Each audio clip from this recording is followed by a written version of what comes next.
Hello, everyone. Welcome. Today is Tuesday, March 15th, 2022. I am Solid Blue Sister, and this is My Turn to Talk.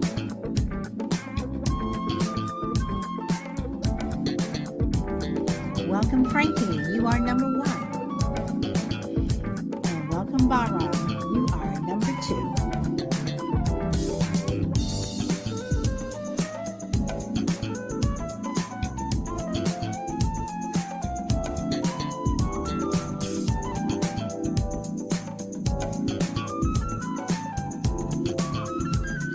Class 1 Pro, welcome. You are number 3.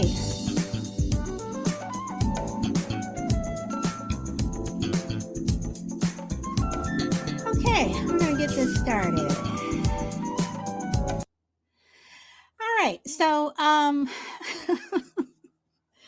this show is part 2 from yesterday, and I'm going to have to repeat what I'm going to say now because the people who need to hear it are not here. And if they show up later, which I'm sure they will, I will repeat it. So yesterday's show ended not like my usual smooth end, but it ended with a lot of tension and hollering, screaming. A couple of F-bombs were thrown. Well, more than a couple of F-bombs were thrown. But yesterday was it was a tense show. But at the same time, I think that a lot was said. But I have to say, welcome that guy. I have to say that I broke my own rule about keeping it on a respectful level.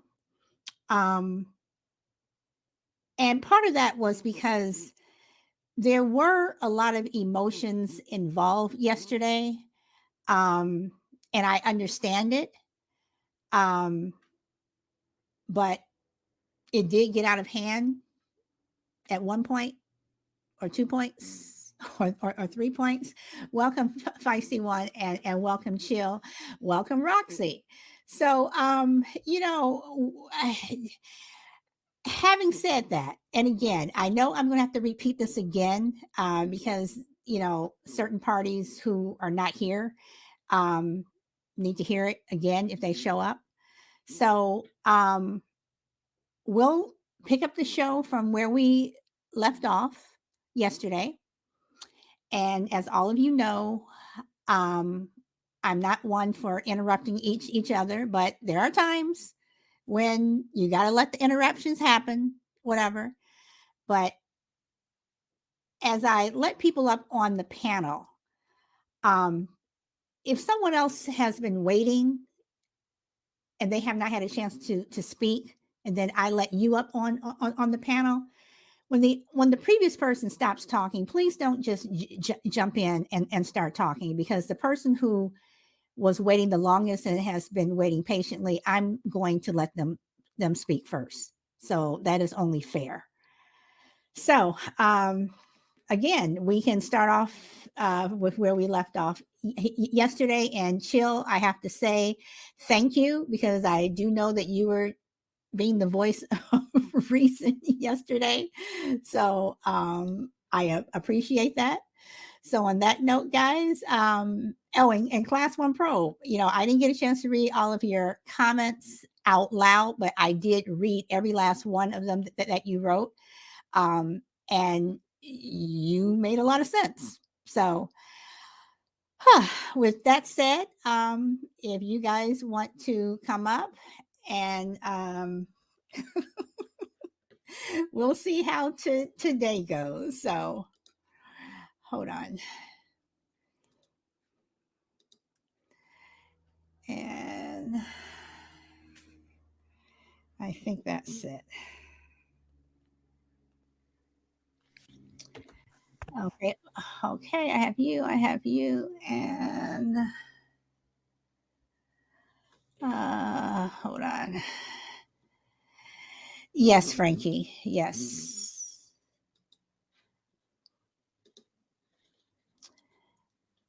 Okay. And just so you know, Frankie has asked to come on the panel, even though she cannot speak. She says she feels left out. So I am letting her come on the panel. Petty Deb, Katisha, welcome. Tuttles, welcome back. You came back, huh, Tuttles? All right. So let's see.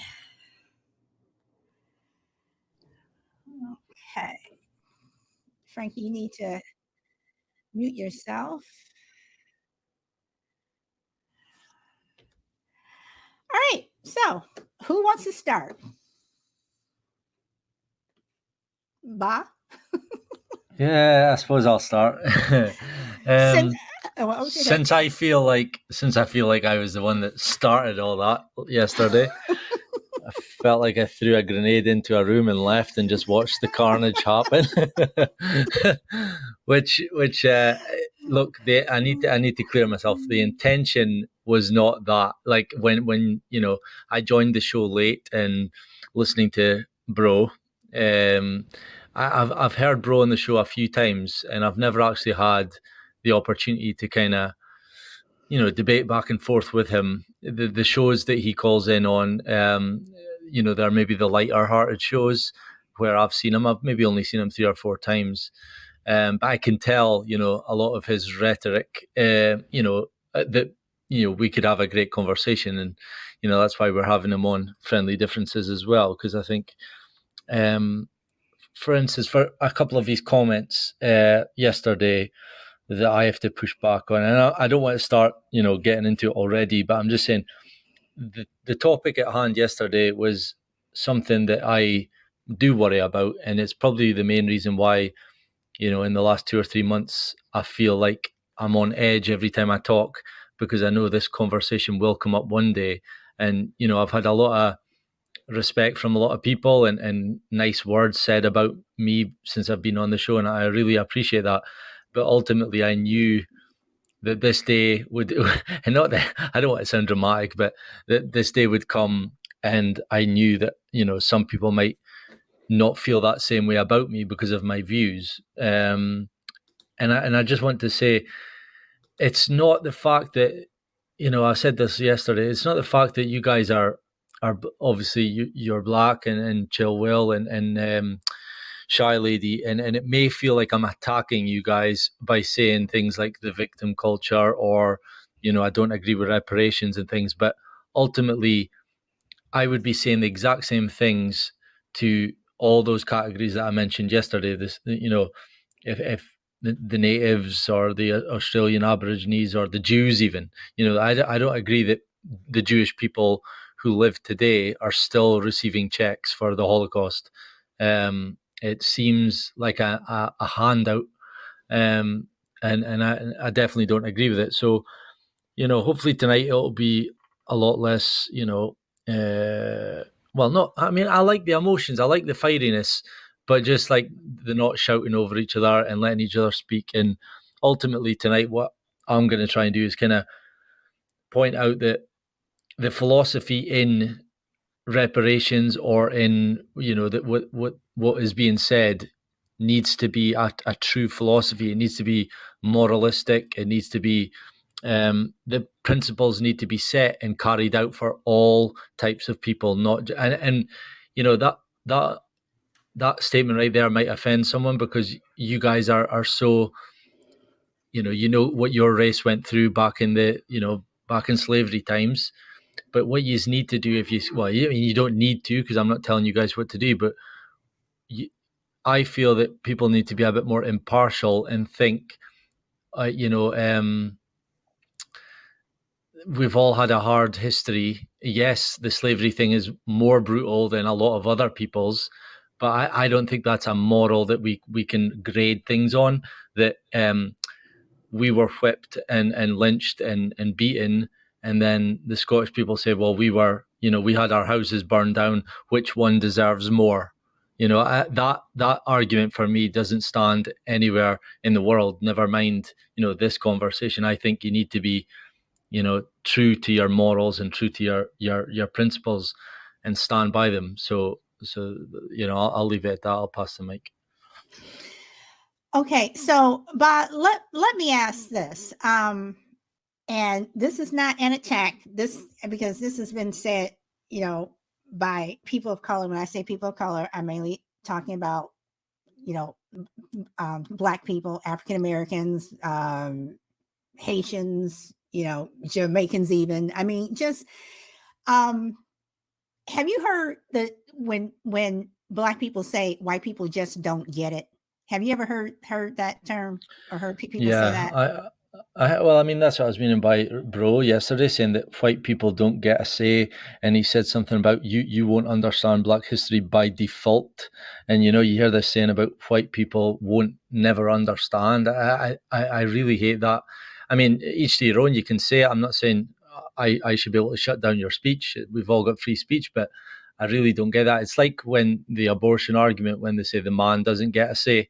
It takes two, and we're not talking about that tonight, but like I said, each group of people, you'll find a hard luck story in their history, and it's I without sounding cold, none of us on this earth right now are slaves, and none of us have owned slaves. So the rhetoric of the white people on this earth are oppressing the Black people. I push back on, and I say it's the elites and the business owners, and these feelings that Black people are feeling.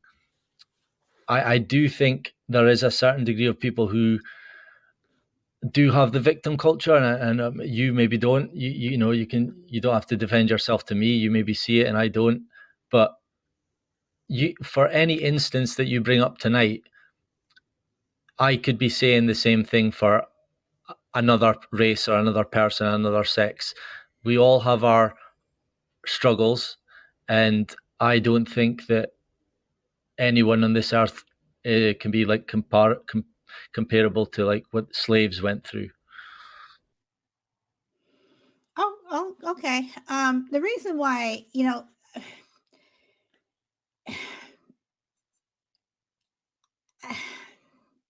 know, sometimes when I listen to things that you just said, um, I have to back up a little bit and take a breath, which I just did. Um, no, I'm not a slave. No, I've never been a slave.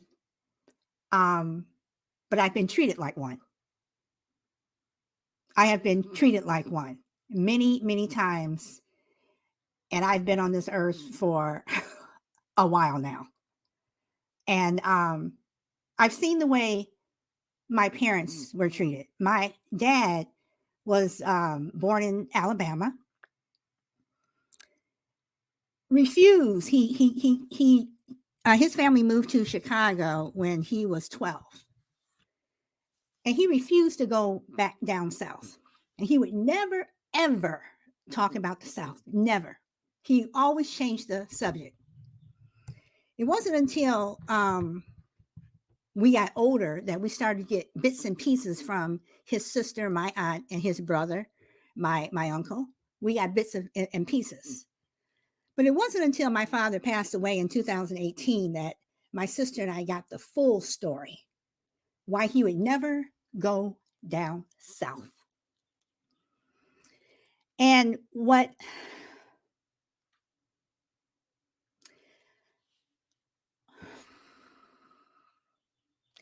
my dad went through, what my dad saw,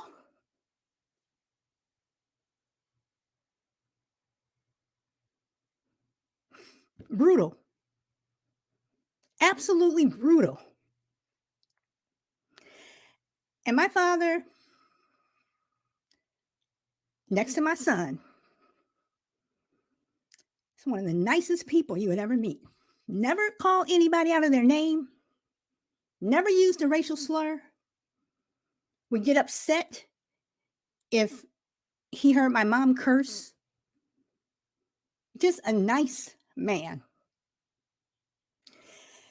And to know that he went through some of the racism, it hurts. And it still hurts. Fast forward to when I was in school. I went to private school. I went to school with white people. Some of the things that my sister and I had to deal with, and you can say, oh, well, it was just back that time. That was back in the, 60s, 70s, whatever. It was just that time. Okay. Fast forward to the 2000s when my son's in school. I was hoping my son could get to at least sixth grade, seventh grade without having to be called that name. He was called that name in the second grade. And the principal, the principal told me, oh, it's okay. I'm sure he won't remember it. Seriously? Really? That's all you're going to say? But now we're at a time where nothing's changed. So I may not have been a slave. My son may not have been a slave. But if I can just tell you some of the things that people have said to me in my own city where I live, my husband, when we were living in Los Angeles, I worked in entertainment. I was in Beverly Hills a lot. I was in and out of different um, neighborhoods, in and out of stars' homes because I'm dropping off scripts and doing other kinds of stuff. And I've been pulled over. What are you doing here? See, people like me aren't supposed to be in Bel Air. People like me are not supposed to be in Beverly Hills. People like me are not supposed to walk down Fifth Avenue. But you can. So when I say that, you don't get it, this is what you're not getting. And what you're not getting is my skin color is different from yours. If my skin was your color, it would be no problem for me to be in, Bel Air.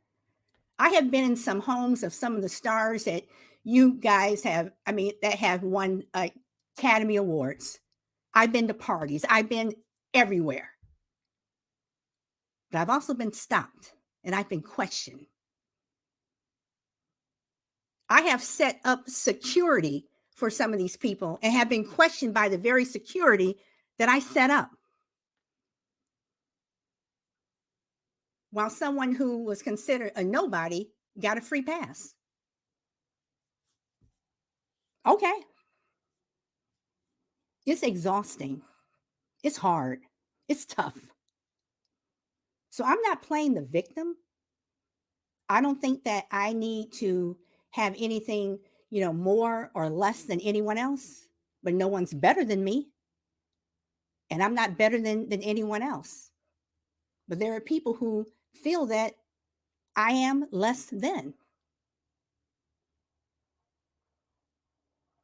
So that is what I mean, when people say white people don't get it.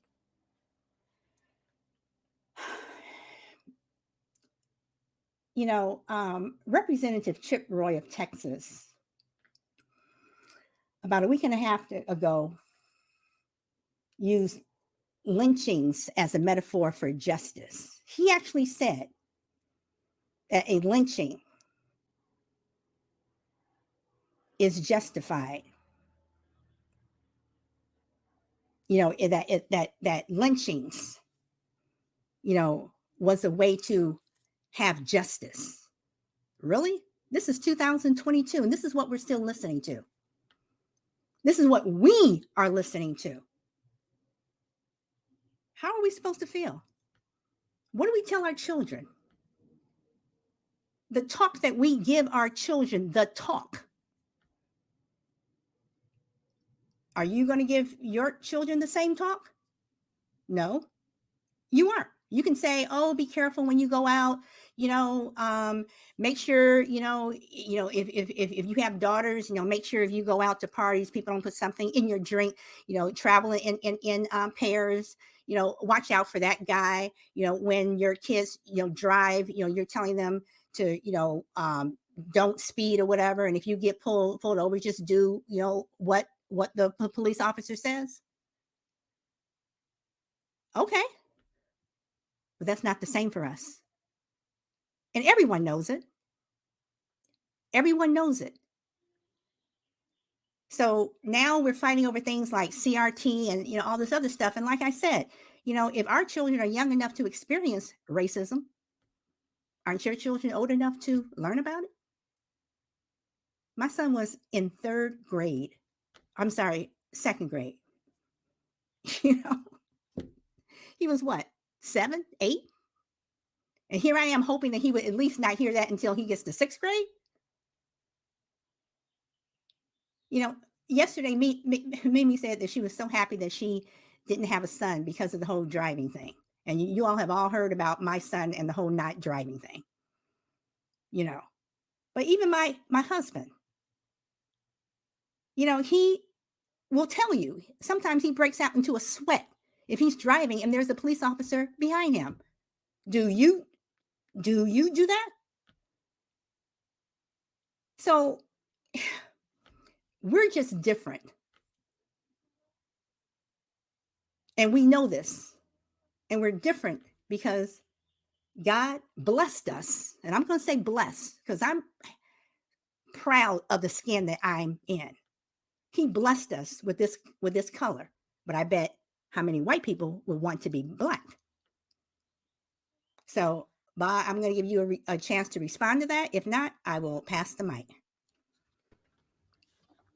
I'm sorry for what you went through, and I'm sorry for the part that I've played in making you upset tonight. It's the last thing I wanted to do. But I don't like we're friends, and I don't want you living that reality. And the people that are making you feel that way are the people that me and you both hate. They are I don't even want to hate these people, because feeling hate towards someone is using energy, and it's using negative energy. And like Chill Will and myself, we've openly talked before about having the ability to not let people get to us. We don't let people spoil our day. And listen, when I'm saying these things, I know, like, I'm already on edge, thinking that not only you but other people are maybe thinking it's easy for you to say because you don't feel it. But it's not that. It's like you need to not let these people win by following you around a shop store or giving you looks. They are scum of the earth people that I would not let affect my day.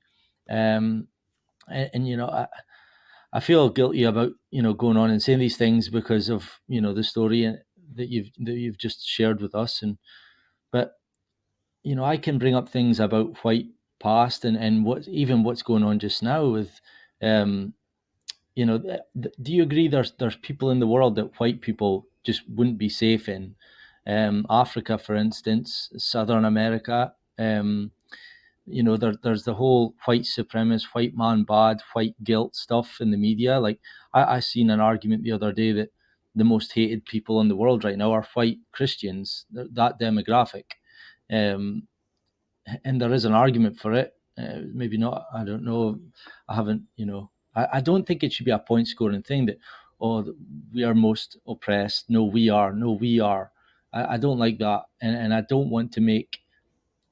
I don't think we should make that our persona. Like, we shouldn't let our history define who we are and live it like that we are already one step behind everyone else, because that's a very horrible mentality to set yourself into straight off the bat. So I can only give advice, and I know that people are going to be saying, well, because you're white you won't understand, but I don't know what else to say in that. I certainly wouldn't be teaching my kids, or even when it comes down to the teaching of kids in school about.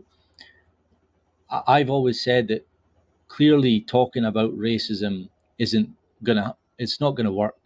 I believe ignoring it, like the kid in school who likes to misbehave to get the teacher's attention and all the pupils in the class to laugh. We're told to ignore that pupil, and that's how I believe we should treat racists. We shouldn't give them the time. We should walk past them with a look of disgust. Not even that, just ignore them. The media put stories and headlines in there all the time because they know they're going to get idiots who will join in you know just for some publicity of their own. You'll get people like that, and you'll never change that.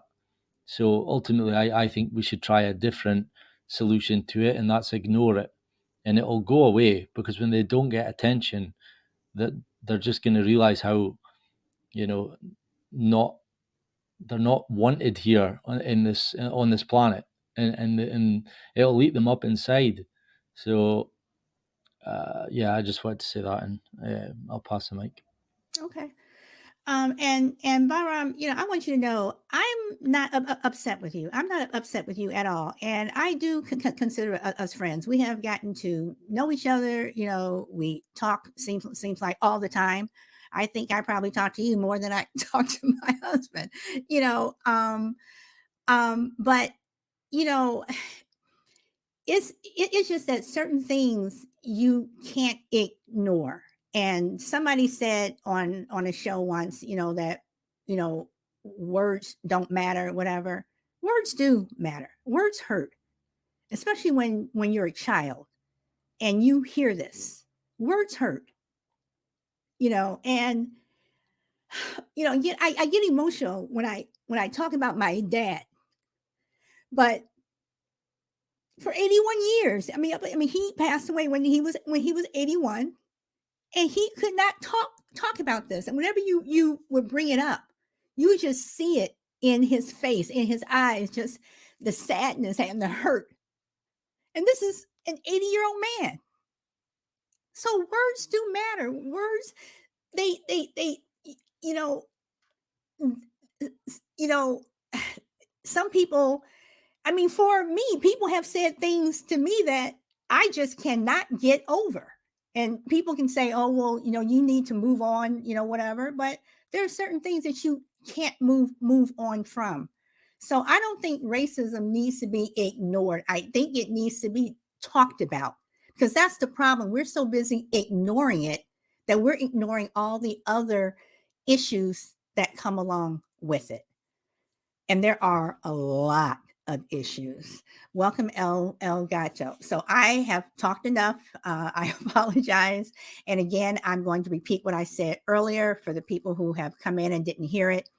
Yesterday's show got out of hand. I broke my own rule.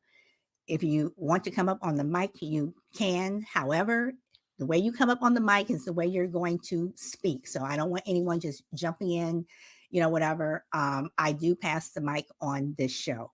And yesterday, again, I broke my own rule. So having said that, Chill, thank you for waiting patiently. And how are you, bro? Hey everybody, it's awesome to see y'all today and hear from y'all today. And Frankie, don't you ever dare say that you feel left out. You can always come up here in my eyes. I know it's not my show, but I would fight for you to be up here if I Yes, you could. can. Go Yes, ahead. you But yeah, but can. it's not a it's awesome. What up? Yeah, once again everybody. I think that's a awesome way to convey your feelings about things, solid. It's not, and I don't think. Bob, one thing I really want to preface. You don't have to ever apologize to me for your opinion. And this is one thing that I was trying to get through kind of yesterday. Like we, sometimes we may have a, we may hear a hard opinion from a mother, a friend, a brother, someone we don't know, but oftentimes what I was just trying to convey is that we have to remember who it's coming from. Do we feel like this person has ill intent? Because May, I don't think May has ill intent. He may have a strong difference of opinion, but do I think he's just a horrible person? No. Do I think Bob's a horrible person? Hell no. You know what I'm saying? Because it's just not. So I think sometimes when we get emotional, we tend to get in that bag and we kind of feel like we're personally being attacked. But, you know, a hard opinion is a hard opinion. And a difference of opinion is different opinion. It's okay sometimes typically to have freedom of speech until that thing, you know, those hard opinions are heard. And we may have a difference of opinion, but just keep in mind, I feel like it's coming from Bob. So he has all the best intentions, even if I don't want to hear this. He may not understand today, he may understand tomorrow. I may not understand today, and I understand tomorrow what he's saying. So, you know, it's just a difference of opinion, and we have to keep it at that. Because sometimes when it starts getting into like I might hear somebody call somebody a name. If we can keep away from those type of things, is probably the best. But you know, some people have a harsh way of putting things, and that's okay too. But I just feel like if we respect each other, we all be good, and we can be pissed off for that little 30 minutes or hour, come back the next day like we're here today, and smile and talk about it again. And that's the awesome part of this show, and I commend everybody, especially for showing back up. Awesome. Um. Uh. Something. Oh, another thing I wanted to say. I think we got to recognize that having a chip on your shoulder and playing the victim, I think, is two different things. Those are two, and it's kind of a fine line. But I think that the part that we're sometimes when we're speaking about, I think he gets it and doesn't get it. But either way, it really doesn't matter. It's up to us to let him know. And you know, so at the end of the day, I think it gets convoluted. Having a chip on your shoulder, recognizing something, acknowledging something, and letting them know, hey, I'm not giving up. I'm not a victim, but you're not about to do this to me again or ever. Or, you know, that's two different things. And I'm going to remind you, you know what I'm saying? Because some people, they don't have to be reminded. They don't have to live in it. And so that is a big difference. Like I got to live my skin every single day. So certain things I do go through every single day. And some people that don't, they don't even think about the, you know, hey, well let's go into here. Let's go into this store. And you think like, hold on, I can't go in there. Black folks can't go in there. You're like, oh no, come on, no. So we're living two different lives, but it's up to me to let him know that that's a real thing. And then by just at that point, he'll be hopefully conscious of things when we go further to different stores. That hey, now we're in the South. I don't know, depending on what time frame you're. We're in the South. I can't do certain things you can do. You know, so we all walk through that path. But there's also things that you know going to the hood. By like, listen, hold on, I can't. Hey, I can't go in. It's like, no, you good. Like you come to the hood. No, I don't feel comfortable going to the hood. This might happen. This might happen. Last time I did it. So we both have to understand each other's uh, qualms and issues and stresses and threats. That's a good thing. And so what I agree with what on Bob though is that to kind of pull straws and say whose tragedies are worse. That's never good, right? Because we're gonna start pointing out well mine's bigger than yours or yours bigger or mine's is colder than yours or mine's whatever. That's never good to do. So we all have to have a realm of understanding and then just move on from that type of stuff because it definitely doesn't accomplish nothing. It's just everybody to certain degrees have their if you weren't you could be not black and still be for lack of better putting it like have something like a rape or molestation or like people always go through different types of things. So we can't just say this is a 10 and this is a 9. That's never good. So but anyway, I'll shut up and I'm just happy to be here and I'll let everybody else speak because it has been a while. Everybody on the panel want to speak. Okay, so Shy Lady, before I get to you, I need to hold on one second. I want to read something. I know a lot of you guys have been making comments, but I want to pull out something that El Gato said. Welcome, OJ. It has been a minute. Welcome. What about when people start attacking me because I'm Mexican? What should I do? What should I say? This happens on this platform a lot. When you say this platform, I'm pretty sure when you say platform, I know you're not talking about my show because we've never attacked any Mexican Americans, Mexicans, or whatever. We may have attacked each other, but we haven't attacked any particular race. So do you mean platform as in Podbean? Is that what you mean, El Gato? Oh, Podbean. Okay, chill. Can you answer that? I mean, what should he do? He says that Well, I can on answer homeboy because I know homeboy very well, and homeboy can be full of shit sometimes. He can play the victim sometimes. After he throw a rock, he'll hide his hand. So this is gonna be hard. Y'all might feel I'm harsh, but I know homeboy, so he can be full of it sometimes. But if he's serious, he's gonna have to come off as being serious. That's it. He knows what he has to do. okay. He has a way of inserting himself in the conversation, and but he knows. Homo's a very intelligent person. He knows what he has to do. If he don't stop playing with these people in certain ways, then they'll stop playing with him back like that. So he basically for him personally, because I know him very well, and I've been on a cloud beam with him all the time. So. Okay. All right. And I also want to read something that Roxy said. This is a bit different. Growing up as a first generation Mexican American, I remember seeing my mom, a legal Mexican immigrant who quickly became a citizen, receiving nasty comments, horrible stares, and people telling her to go back to where she came from. She grew thick-skinned and always told us to ignore those comments and stares. If we ever got pulled over by a cop, she said a few times to my sister and I to sound as white as possible. We had different dialects being raised. Okay, and I want to read. Shy Lady says, everyone is not the same. If you were affected by a form of racism in almost everyday life, you can't ignore it. It'll be another Karen or Ken. And Petty Depp says for Bob to watch Jane Elliott on YouTube. I did a show when I was doing Zoom shows on Jane Elliott. Very interesting. And she's from the UK. You cannot ignore it. Petty Depp says them systemic racism you cannot ignore.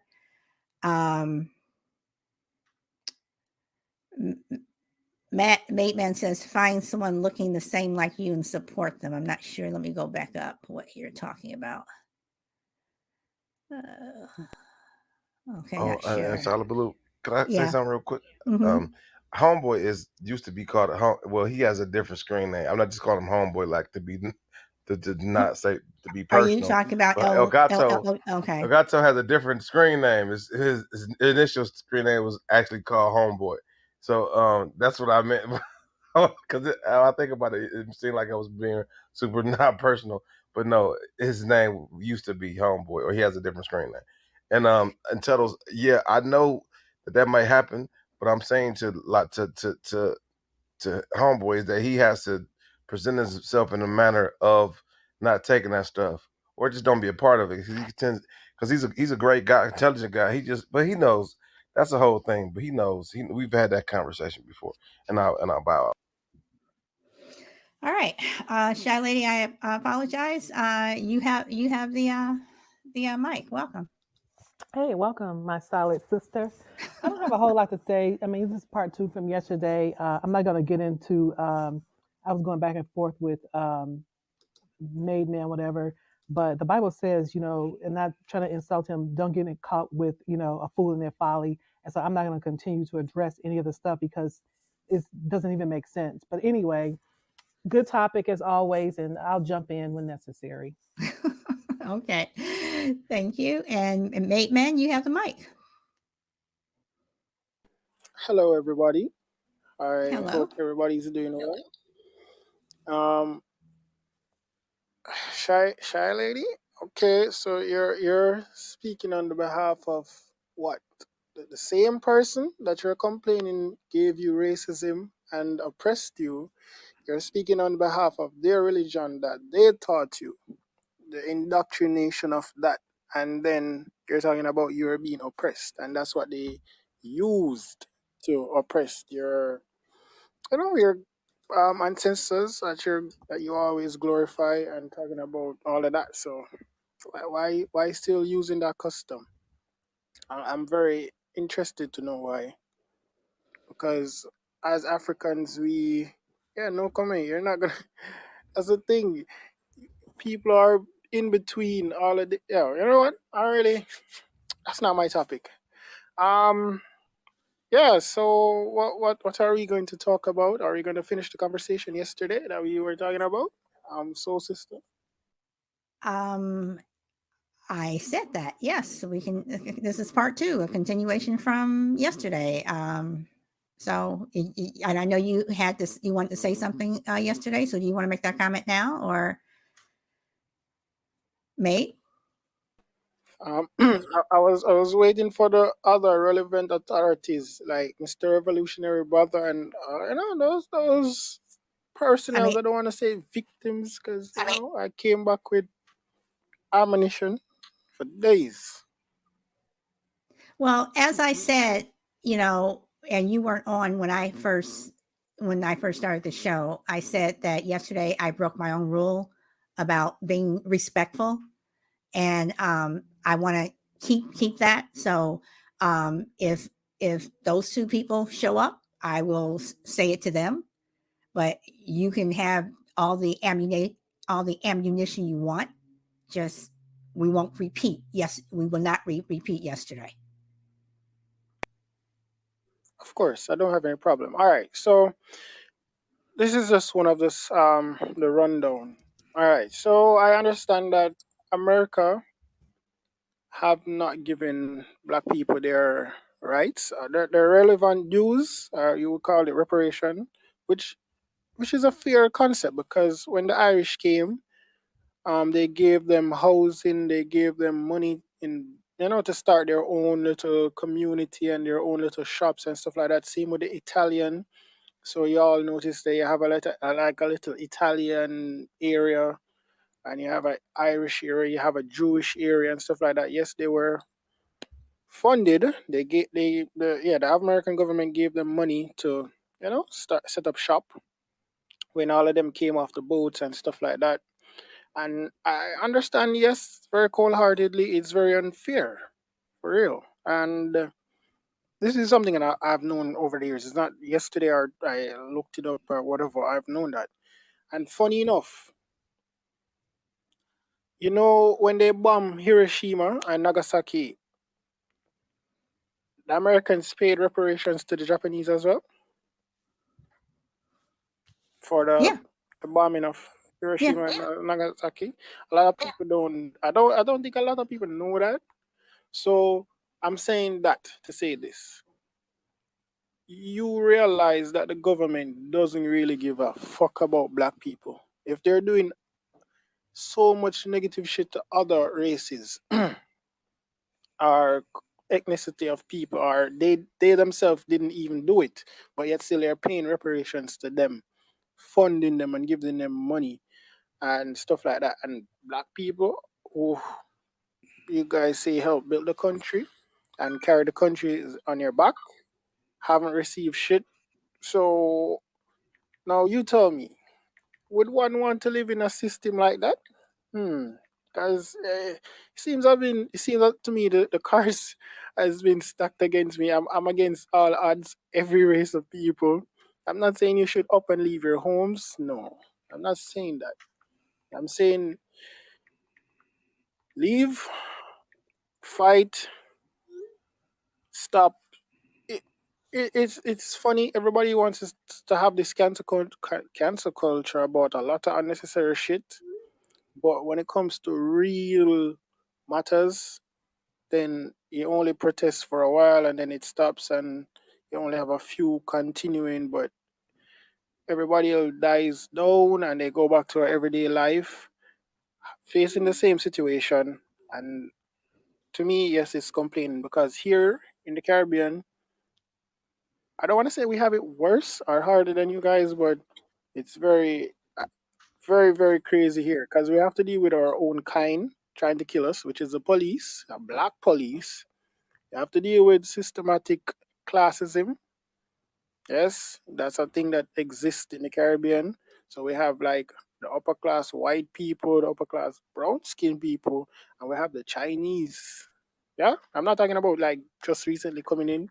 Chinese has been in Jamaica for quite some time.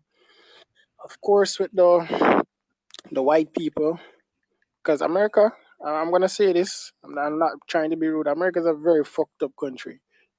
because in the 50s they sent the CIA here in Jamaica to destabilize the country. Yeah, the CIA came here to destabilize our economy. That's why we're at where we're at right now because of America. I think it was Nixon in the 50s and 60s. I think it was Nixon. 50s was Yeah. not Who was Nixon. it? Nixon did not become president until the late 60s. So you have Who Truman was and you it? have Truman and you have Eisenhower, and then Kennedy became president, and then it was It wasn't President Johnson. So take your pick. the But 50s, throughout the the 50s 50s and was 60s. That era. Truman and Eisenhower. So Throughout that era, coming right up to every other U.S. government. From then to now, because the thing is that we were in a partnership with Cuba, and they didn't want us partnering with Cuba, and okay, they sent their CIA buddies. okay, May. I'm going to interrupt you for a moment because I have a couple of questions. You know, America is a fucked up country. It is. It's full of hypocrisy. It was, in my opinion, it was built on hypocrisy. You know, but this is the country that I live in, and I will have to disagree and push back when you say, you know, people they protest for a while and then they don't. Do you live here in America or are you in Jamaica? Where do you live right now?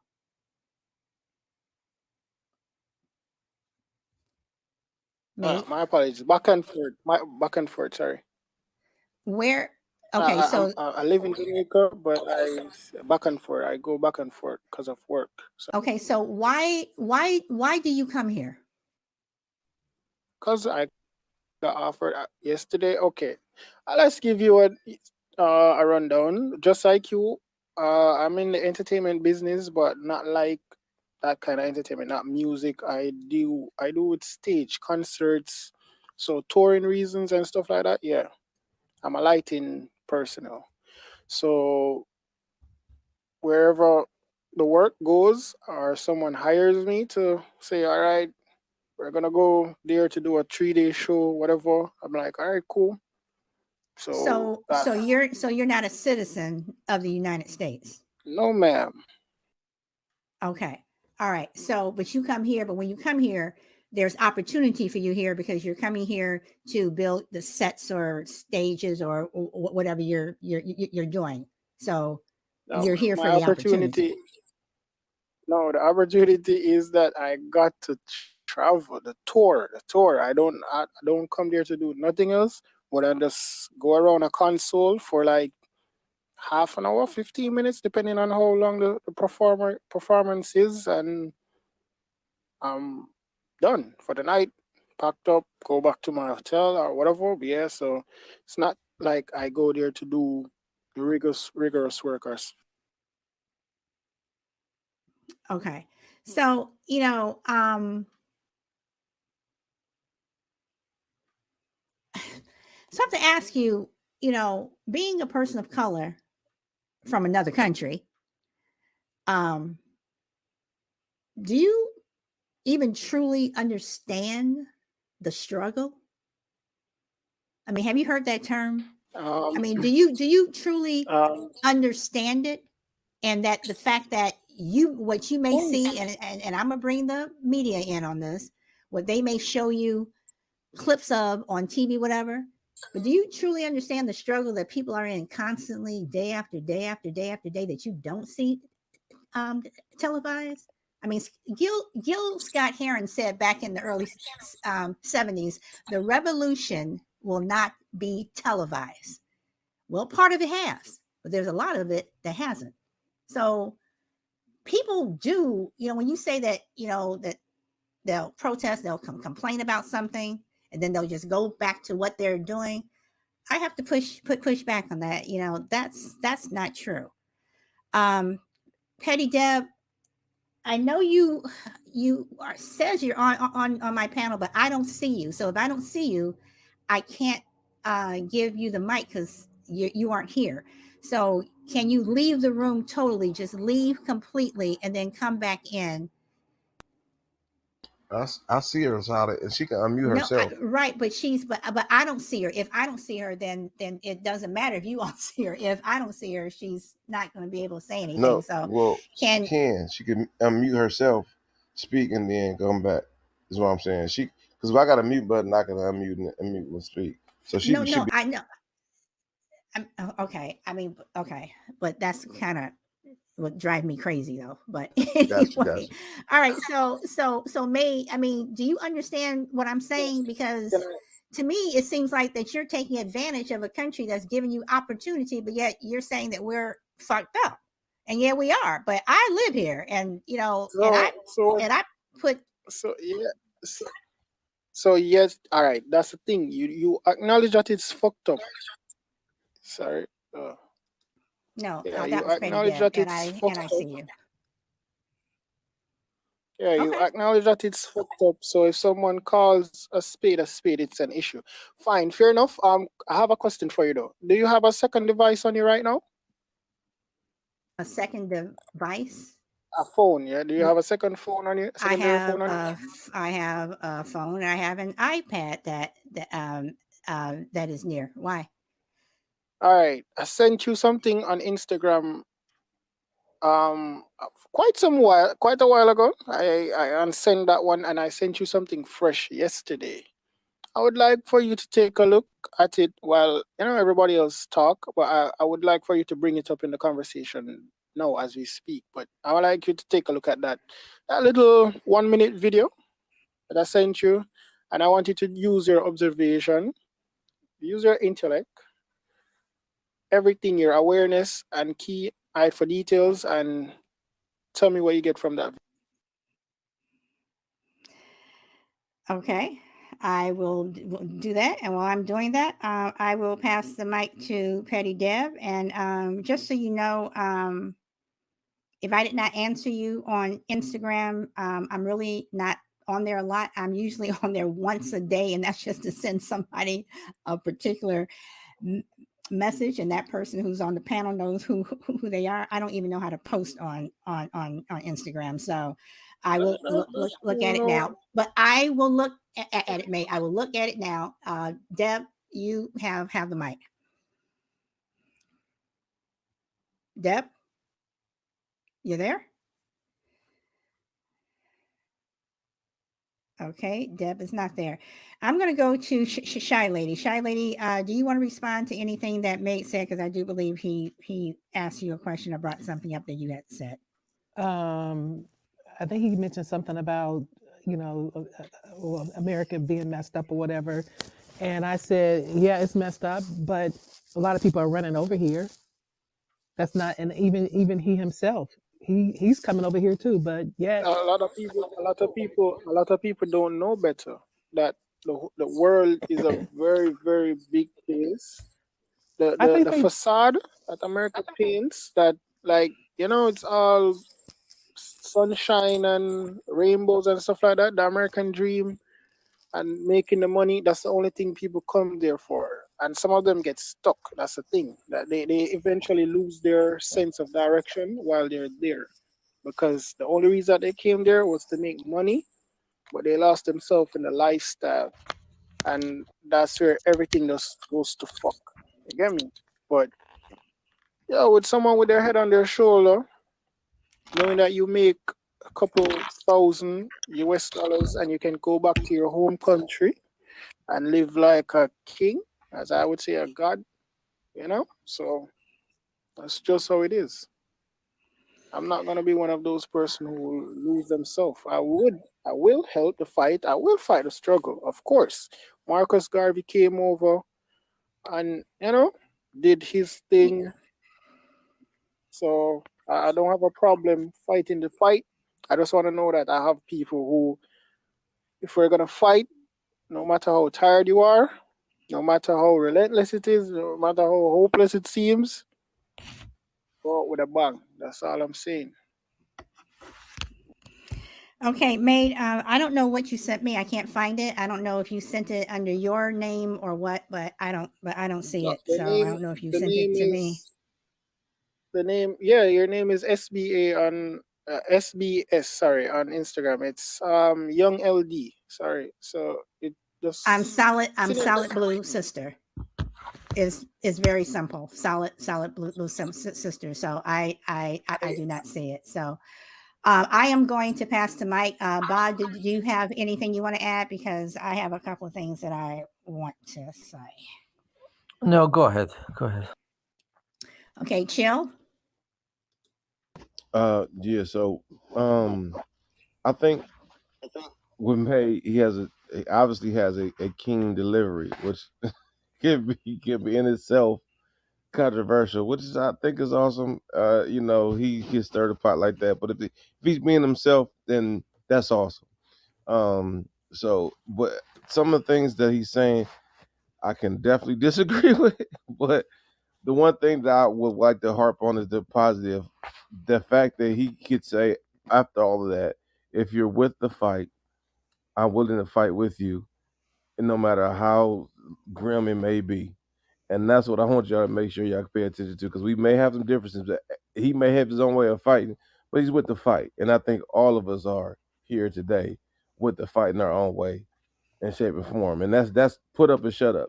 You can talk all of whatever you want, disagree with how America is, but if at the end of the day someone turn around and help you, that's what really matters. Okay, I want to read what Jade Moon Raven said. She said, "It's like I can talk about my sister, but you can't talk truly because you don't really know her. Yes, what you say is true, but as she stated, you come here and enjoy the benefits. So does that truly give you the right to criticize? Although I agree on the religious opinion." So, Patty Deb, you are back. Let's try this again. You have the mic. Finally, I got to come through. Yes. And during all that time, I have missed so much. However, going back and forth between Jamaica and America, what do you see? Tell me, what do you feel is so fucked up? Is it too fucked up to live here, or is it fucked up enough just to make money off of, like every other person who has enslaved a black person or something? I'm just saying. I don't know. I digress. No, the fucked up was for. You mute your mic, please.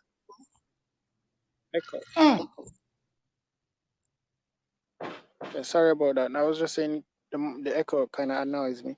All right, so the fucked up was for the fact that they came to my country, yeah, before I was born, and they made my country as how it is right now. It's not. Oh, okay. I want to say Jamaica is that bad.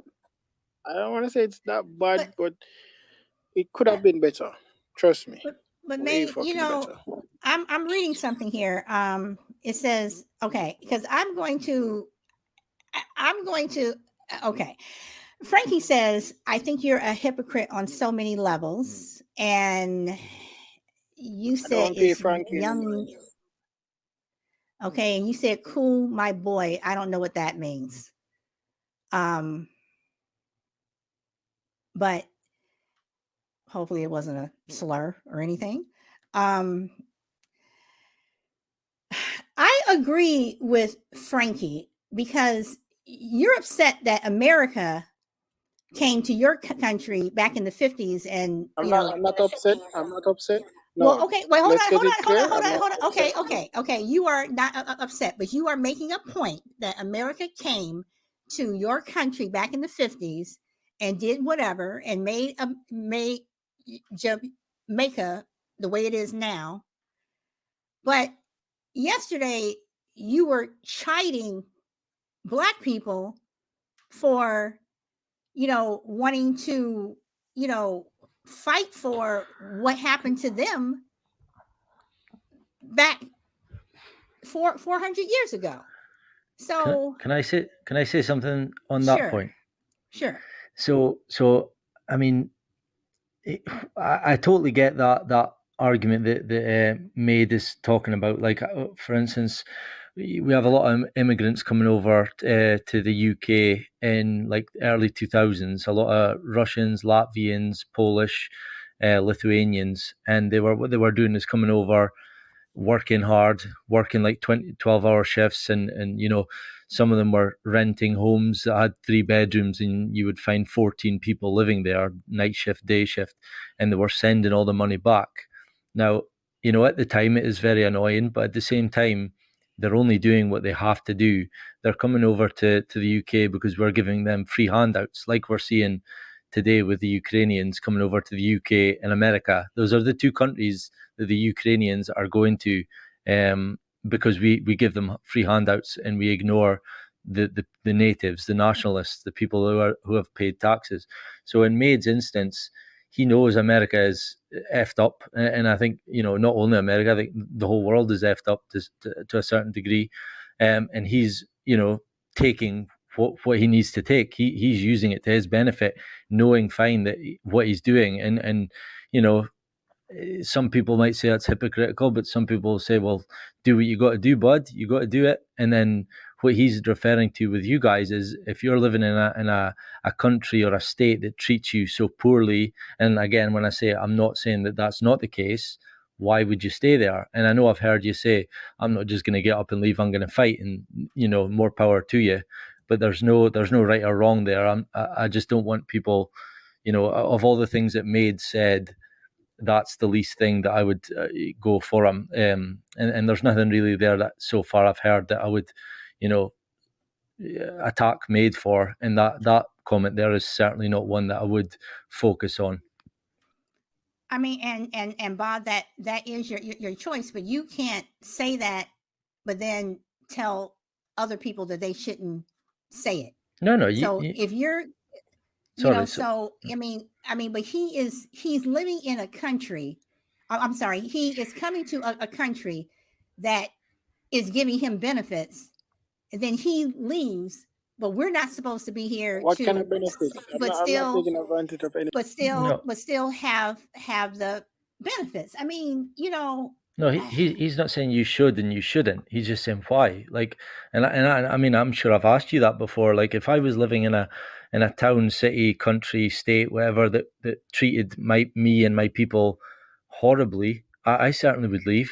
I've thought about leaving the last couple of years because of, the COVID stuff. I went to go and live in a country that, will let me work and not take away my rights. So, there's no right and wrong. I don't, I wouldn't say anything to you for saying I'm going to stand here and fight, but I also wouldn't say to Maid that you can't, pillage from America, take what everyone can get. See, before I jump off, can I just ask, just because Petty Deb's with us and I haven't really had a chance to chat to her, I remember a comment I made about 2 weeks ago where I talked about the Freemasons, and I think, Petty Deb, you said that you and your husband are Freemasons. So you guys will know what I mean by you guys have privilege. And I just wonder why that is never spoken of. For instance, if me and your husband go for a job in America, your husband's getting that job before I'm getting it. That's 100% for sure. So I hate that the privilege, the white privilege, the Jewish privilege, whatever, that we're attacking each other on skin color, but we're not. It's to divide our attention from the real privilege, which is the elite and the classism. The real problem in this world is classism, and not race. Not race. It's class. But we're so busy fighting about skin color and having arguments with each other. Where, like we've said so many times in the show, I'd love to go for a meal or a night out with Chill Will, Solid Blue, Shy Lady. You guys are my friends. I think the people who are the racist, the evil people of the world are a very small minority that are, usually unseen. But yes, you'll feel it when you walk into a shop, an eye on you, or you'll be followed around. But, all people will accept. My wife comes home some days and she feels like someone's been rude to her, or, I felt as if someone's been mean to me. It's like, I'm not trying to downplay racism. I know it's the worst thing that's ever happened to the world, but we need to rise above it. So, I'd just like to ask Petty Deb, what as a white man, and you being a black woman, and your husband, I don't know if he's black or not, but being a Freemason, you guys will have real privilege. What do you say to that? Hi, Ba. Okay, so I wish we did have privilege, but what they see first is our black skin. And that's all they see. And once they see that, boom, it stops. So what are you doing there then? What's your point of being in an elite organization that has privilege, has power, has connections? You join it and you realize there's no difference, but you're still in it. There must be something that you gain from it. Has to. What if you're still? Because for myself and my husband, it's a family tradition. It's what our families do. But as far as being a Freemason, people who come up on the other side, Scottish rites, those are the people. Those are the ones with privilege. Freemasons, we the black ones. We the add-on ones. So it's more of You guys are the Okay, okay, gatekeepers. You okay, guys are okay. the Mate, mate, gatekeepers. mate, mate, mate, mate. I know on other shows you're able to just jump on, but on my show, I like people to just let them have their say, please. So, can you please stop interrupting? Deb, go ahead. and no matter wherever we go, whatever we do, we were both in the military for 20 years. But you know what happened? Our black skin, no matter where we go, the first thing they see is black. And as a black woman, the first thing they see is a black bee. And ladies, y'all know that is the first thing, because that's what they throw up. They're always expecting us to be nasty. So you know what? I try and use that toward my advantage. If you think I'm gonna be nasty, you keep thinking that. Keep thinking that until you get to know me, then things will change. But as far as getting past this black face, let me see, Mr. Petty Deb, you got anything you want to say? No, not really. Okay, Mr. Petty Dev is listening today, and he's been mumbling in the background. But I think it's just anyone that normally complains about America and goes on to think it's like, why are you still here? You can actually go back and try to make a difference in your country if you think this country's not good enough. The United States is not perfect by all means, and I definitely know that. There's struggling and strife. There's people fighting amongst each other. For me, right now, it's the best thing going. I look at it geographically, economically, and things like that. It's still a great place for me to still stay. Until that happens, to where it gets bad, then I'll start to find somewhere else to live. But if you're unhappy with America, you do have the option of going back home or somewhere else. You don't have to stay here. You either help out and be part of the solution to help things out. If you're going to be trouble, then go back to somewhere else. And not saying your own country, but you go back to somewhere else and find some different place to live. Mr. Petty Dev is done. Okay, so Bob, do you want to respond to what to what Petty Deb said? No, because I totally agree. I totally agree that we're not tied to live in our countries. We can up and leave if we're not happy, or if we want a change of scenery. And then there's the people like yourself, Solid Blue, who want to stay and fight. And I don't think either one is wrong. I think more power to Solid Blue for staying and wanting to fight. But ultimately, enough's enough, and sometimes people just want to leave. So Yeah, I just wouldn't get on at people's back, and maybe back in the day when I first got into politics, and when you're living in a world where there's taxation and you see an influx of other people, and I'm saying other people purposely because I don't want to, saying these kind of things can, oh, you must be an alt-right Nazi for saying that, you must be against immigration. It doesn't matter who the people are.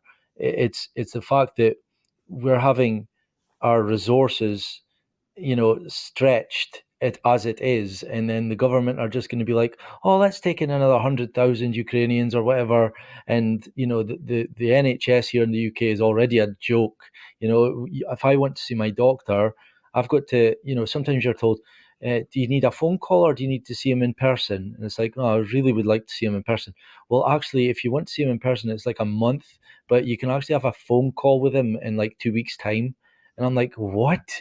And then these, the immigrants, they get straight to the head of the queue, and that's no secret. They'll tell you that themselves. They're handed keys to houses. Meanwhile, my sister was put on a housing list for 7 years.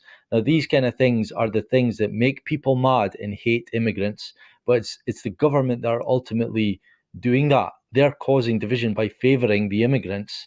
And there's also another sinister motive as to why they're taking immigration into our countries, which I've touched on here before. And I know people are like, oh, you don't like it when it's the other way around.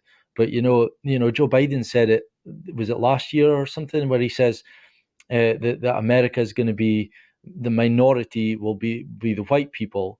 They're diluting our race down. Like Anthony Bourdain on one of his shows talked about, he was having a meal with someone and he was saying that, the only way to solve racism things is when you eventually dilute the whole world and have everyone be mixed race, so you won't have that problem anymore. So to me, when you read between the lines, or you don't even have to read between the lines, that's genocide of the white people.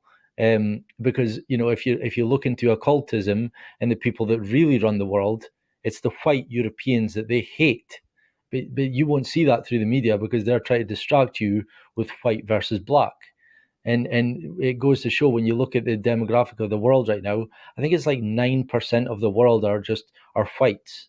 The rest of it is all made up of other races, which is, each to their own. But I'm just pointing out that we're fighting amongst ourselves over white versus black, when we should be focusing on the real issue. The problem is the government and the control and the all the bullshit that they anyway, I'll pass the mic. What is the Okay. government control? Okay. So I'm sorry, Chill. That was Mr. Petty Deb. Okay. I'm sorry. What Chill. what did he say? No, I was just asking him, what was the government controlling? Ba? Well, they're controlling everything. The media, the government, they're controlling every aspect of our lives, and it's only going to get worse. In the last 2 years, we've seen huge control, and again, it's only just going to get worse. The next, what the world will look like within the next 5 to 10 years is completely different. And there's a big wide world out there that, besides sitting and watching the TV, I know everyone knows I'm a conspiracy theorist, but I'm proud of that tag. And it's like the Book of Revelations, that's huge in it. So if you want to call that conspiracy, but these things are biblical and they're prophesized about, and the New World Order, all that stuff's real, and you're seeing it. I see it every day with stories that you might think, you might not bat an eyelid at it at the time. It's just a headline on a screen or your favorite news anchor saying it. But when you listen to what they're actually saying and what the repercussions of that action will be, is it plays into the New World Order, the way the world will look like. So your conspiracies and theories that you say on there, are you trying to divide or unite? No, I'm totally about uniting. This is what I mean. Anyone that knows me, I don't know if you've listened, is I I love everyone equally. I'm the least racist. Well, not the least, but I'm not racist at all.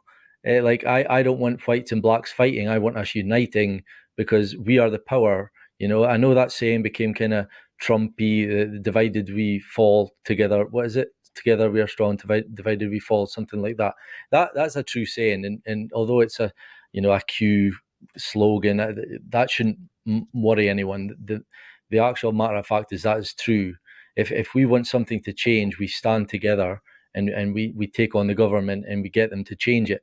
Because I've asked this question so many times on this show is, can you guys tell me why white people can affect your life or why black people can affect my life? It's not us, it's the government. Any law or thing that restricts your freedoms isn't from me or all my friends in here in Scotland. It's from the government. So when you said I'm sorry, go ahead. Okay, but I have to disagree with you with that, because when you talk about restricting, I mean, if if I go into a store, or if my son is told, you can't come to my birthday party because my dad doesn't want you here. Why? And my son is told, because you're black. That's not the government doing that. That's a person. Yeah, So, but then why are you friends with those type of people in the first place? You just screw them out your life. I wouldn't be friends. Okay, I understand what you're saying, but when you're a child and everyone in your class gets an invite to a birthday party, except for that one person, except for that one child, and that one child happens to be your child, then you can't say, oh, well, you shouldn't be friends with them. That person's going to be hurt. So everything, I mean, I understand what you're saying, but it's not just so cut and dry. Yes, the government has done so many things, and I'm talking about just whether you're red, blue, purple, green, whatever side of the government you're on. I've said it, you all have heard me say it, I'll say it again. There are assholes on every side, but there are also people that are assholes, and there is a such thing as individual responsibility. So whether you want to be friends with these people or not, you may go to work and you may have to work with these people. You may, you may have to go to school with these people. And if these people are constantly doing things that are making your life hard, it's not the workplace that's making your life hard. It's not the government that's making your life hard. It's why every time I go to work, there's this one particular person who wants to make some comment or does something to me. That's a person. That's not the government. Well, I'm saying every one of us. Case, every one of us. Oh, sorry. So I will pass this on to Rev. So, bro, welcome back. You've missed an hour of the show, but it is a continuation of yesterday, but it is not going to be yesterday. So far, so good. Yes, ma'am. Can you hear me? Yes, I can hear you, and you are on. Okay, let me say this. Did anybody have ears? Because I got it. The Bible says this. The Bible says, he who have an ear, let him hear. Did anybody hear Bahram precisely? When Bahram say, let's get along, that means that we are supposed to just fall into a groove of falling in line with white people. Because if we complain about anything, what it really is we're victims, or, we're whack or whatever it is. But everything that he said, when he talk about the government, do you know the government is white? When he say, well, how can people affect your life? If you're trying to get a loan to go to the bank, who owns the banks? White people. Who owns the schools? White people. Who own the hospital? White people. Who own the media? White people. So no matter what you are trying to do, if you are black, you are affected directly by what? White people. So for Bahram to make some of the assumptions that and when the immigrants come over, say for instance the Ukrainians come over, what color are the Ukrainians? They're white. So the Ukrainians are going to be favored over black people. I just don't understand how arrogant white people can really be in their thought assessments.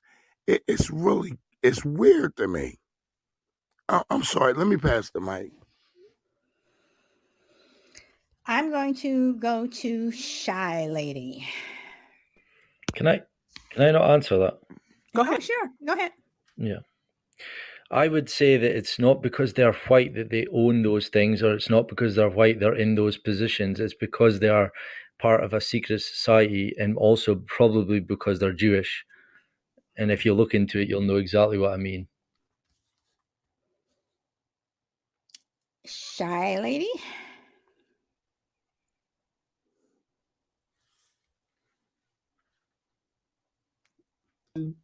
Boss still, but No, we missed that. You were totally you were totally on mute. So oh, can you repeat oh, that? I was going to say I don't have much to say to that. I don't know if Rev wants to have a rebuttal or whatever with Bob, but I just want to say that I don't think that the government is totally to blame for a lot of the racism that has occurred in America. The media definitely, people are watching the news and they get a certain picture of what they think a certain ethnicity is about.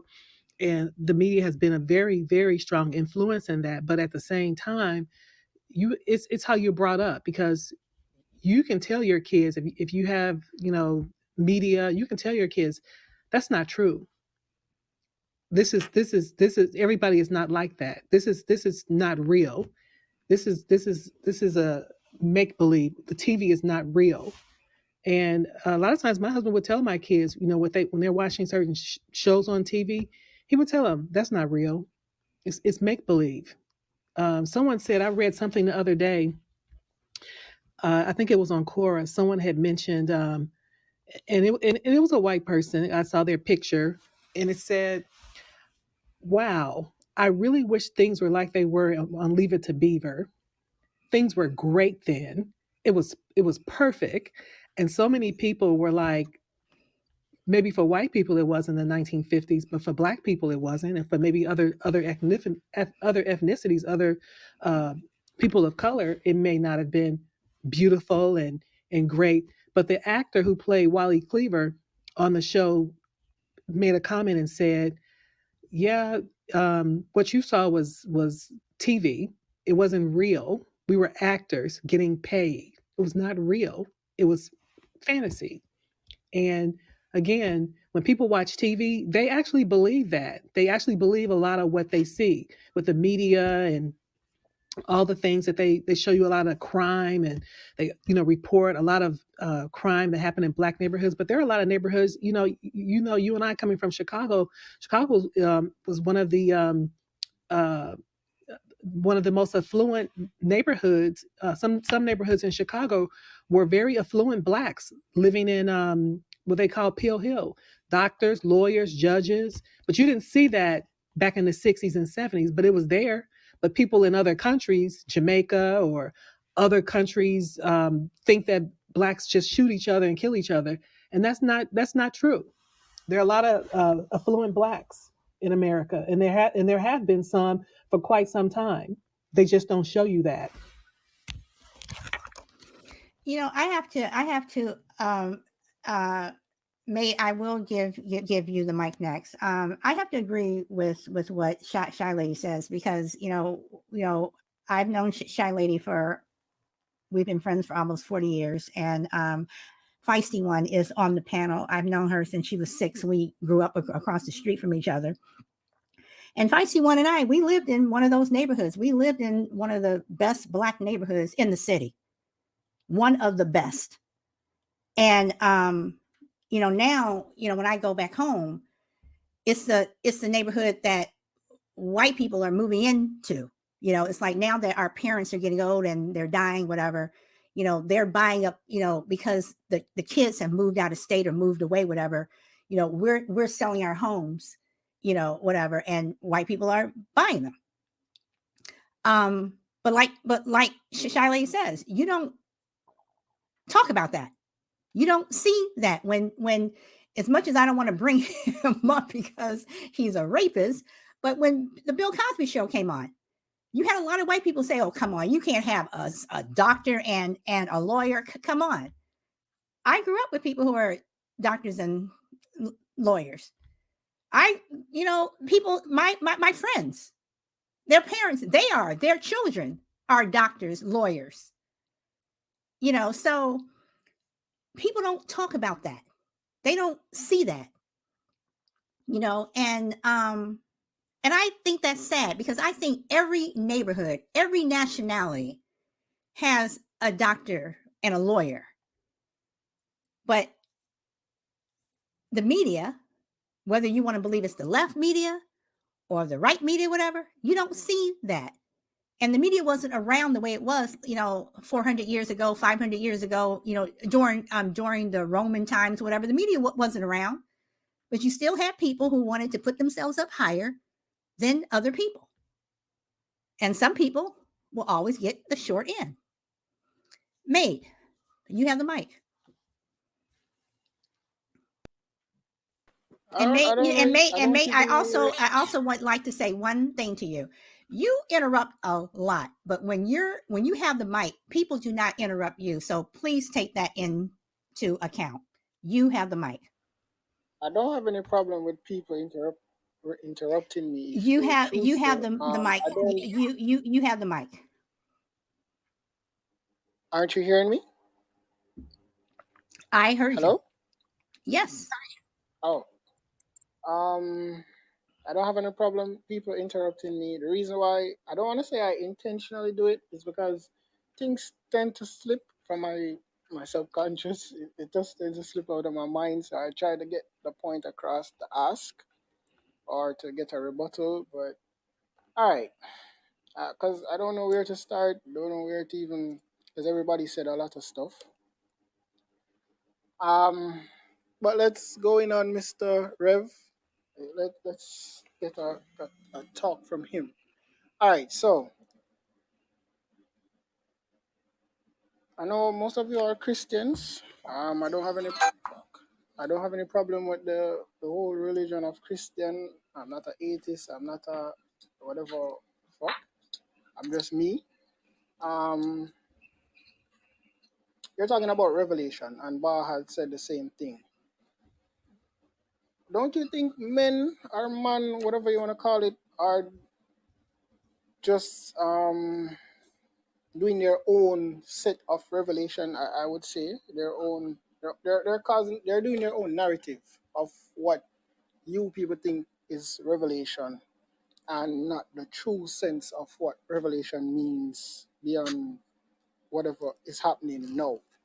Because if a Muslim can read a document from 600 years ago stating that the land that you live in, while it's dust and barren and all of that, you will have the tallest skyscraper, you will have the lush whatever, and economic system would be this and that, and it comes to tuition, seeing that they read something in their holy book and said, well, it was written, why can't it be actuality? And hence it's in actuality now. So my concept of what you all call in revelation and this whole Christian thing is just man doing their own behind the scene of whatever, and you guys are buying into it and feeding on it, and they're just continue doing what they're doing to push that sense of their revelation or their concept of whatever it is. Because at the end of the day, my apologies, at the end of the day, they were the one who taught us about Christianity. That wasn't in our dialect. English wasn't our dialect.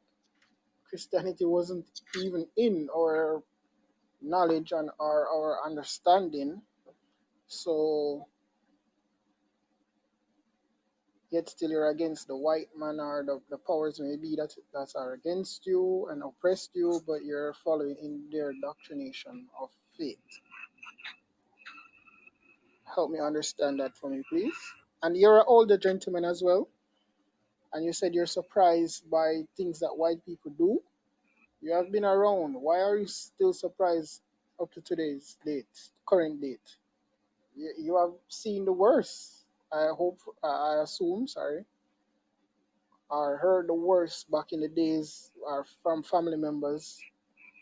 Why are you surprised in current days? Or are you surprised it's still continuing? You think things would have just changed miraculously, just like that? If you're not trying to put the fight in? Like, there's just a lot of things I understand from this panel that now I'm baffled because solid, you're very different individuals. So are some of the people on the panel, but you know, to each their own, as they would say. That's all I gotta say. May, I don't think I'm different from too many people on the panel, because at the end of the day, I am still black. First and foremost, and you just made a comment about why are people why are you surprised at the age that I am. Things still surprise me when people say things. It still surprises me. You know, I you know I love animals. I have three dogs. I absolutely abhor people who uh abuse dogs. Dogs are a passion of mine, but it still surprises me to the length of what I've seen humans do to dogs. So yeah, it does surprise me. And when it comes to racism or bigotry or just somebody just doing something stupid, it still surprises me, because it's always something else that somebody can take it up to the very next level. But May, I don't know what to say. I mean, I disagree with everything that you say. Um, Boss said that he would like to go out to have drinks or whatever. I can honestly say that you're not someone that I would want to have drinks with, and I'm probably not someone that you would want to go out and have drinks with, whatever. But I think that, again, a lot of the things that you say, it's just one of those things where it's like, So on that note, I'm going to pass it over to Chill, because Chill, you've been very quiet, very patient. Is there anything that you want to add? Because we are at the hour and a half mark, and I just want to make sure everybody gets what they want to say in. So, Chill. Awesome. Yeah, so a lot was said. And I would employ everybody, because it does get emotional, right? And I feel like sometimes when we get emotional, typically we get biased. But I open your ears, and because I think a lot of times when we're talking, I could say something you don't like, but you miss a whole slew of the opposing opinion, or sometimes it's like if someone's saying something, you didn't hear what they said, because I feel like if I'm gonna speak directly because of just the situation. Boss spoke about us coming together to fight elitists. He wasn't just saying that, which can be white as well, the government. He's saying fight against that. He's saying the elites are the problem, which I totally agree with. And it's not. I mean, when he says the government, he means the government, the corporations, the whatever groups. He's speaking more to that engine, not just the government. Sometimes we get super micro when he's speaking in a macro sense, and it's the assumption that he's probably thinking like, all right, it's the whole thing in itself. And I don't care if you white, black, Chinese, Asian, you know, alien, Jamaican. We need to fight against that, because these are the tools that they use, racism, other things, to divide us, so we can't look up or look over and say, hey, you're attacking us. It's typically unseen. It's typically not tangible. It's typically psychological. And that's what he's saying. He's employing us, all of us, to come together. And so if we say that and say, you know what, that's what the white man wants us to do anyway, because he's just taking an eye off him, that's exactly what he's talking about, that roundabout. Now, it's hard for black folks not to do that, because you trust somebody that we just generally don't trust and especially with Rev being older, he has a different understanding of that. It may be like, it don't matter what it is. I'm not trusting that, because when something go down, it's gonna be like, see, I told you so. But I think Bob's saying we got to get over that, and so it's just a difference in opinion. This is not a right or wrong here. These are definitely opinions. Whether it's Christianity, like May makes a point. Hey, the Christianity was a absolute tool that they used against us to keep us oppressed and keep us obedient. But we turn around and speak to that same religion, which is hypocrisy in itself. So we can call May a hypocrite, but we can't see our own hypocrisy. So everybody's a hypocrite at one point in time. We all here to hold each other accountable and not take it so personal when we having these talks, because that's another thing. We can always go back and forth throwing stones, but it's us to hear the whole conversation. If May says, can you leave, and everybody's talking about, well, why should I leave? But he also said, if you want to stay, you fight. No one's coming out and saying. He said just as much as he said, hey, if you want to leave. But if you want to stay and fight, let's fight. Matter of fact, I'll fight with you. No one's really paying attention to what he's saying. Keep your brain open, keep your mind open. Stop being so emotional. I'm not. I'm just a suggestion. I don't try to be. I'm just putting it out there, because when we listen selectively, we get into these conversations that's not even necessary. You get in response that you didn't have to respond, because you're preaching to the choir. Boss telling you that we all need to come together, and you just totally off base with the response in my eyes. So and it may be just off of something that you feel like he said that you didn't like. So I just think that we should always keep that in consideration when we're speaking, because these are awesome conversations that need to be had. But sometimes understanding has to come from a place of not attacking. We got to be able to hear each other. So when it gets emotional, we got to step back and just listen with the open ears. And if not, then personally, what I do is hold my response. And Shy Lady, you're right. I think Shy Lady said something more with it. Shy Lady said something absolutely often about we had to teach ourselves beyond the media, beyond everything. We got to teach ourselves, and I think this is a form in which we're doing that. And because the media's gonna do crazy stuff, we all know that, and we just got to teach against that. Okay, so I agree with some of what Chill said, and I disagree with what some of Chill said. I've been listening to everybody. My mind has been open. I have been listening to everyone, and Bahram and we have conversations that you all don't hear, whatever. But I have my opinion, and you have your opinion, and Bah has his opinion. So and Dina Joe says sometimes we are just waiting to respond and make a point instead of being a good listener. And Dina Joe, you are correct. Jade Moon Raven says when we all do away with distraction and come together to fight the 1% of elitists, Borghese, we finally stand a chance, and that is true too. Let's see, Frankie. Okay, you're responding to Bahram. What did Bahram say? Okay, Frankie, I assume Black people will be lower. My point is, where is the white privilege, and why are you attacking whites and other races?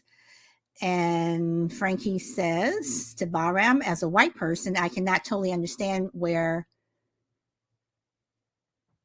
I don't understand what Picard, maybe that's a typo, coming from. White people, no matter how hard we've had it, are still considered an elite race. People of color. Do you mean over people of color? Especially Black people. White people need to understand we have oppressed Black people. And, with Frankie, I am going to say, everyone has a story, and you all have heard Frankie's story. And for the people that haven't, Frankie is a white woman.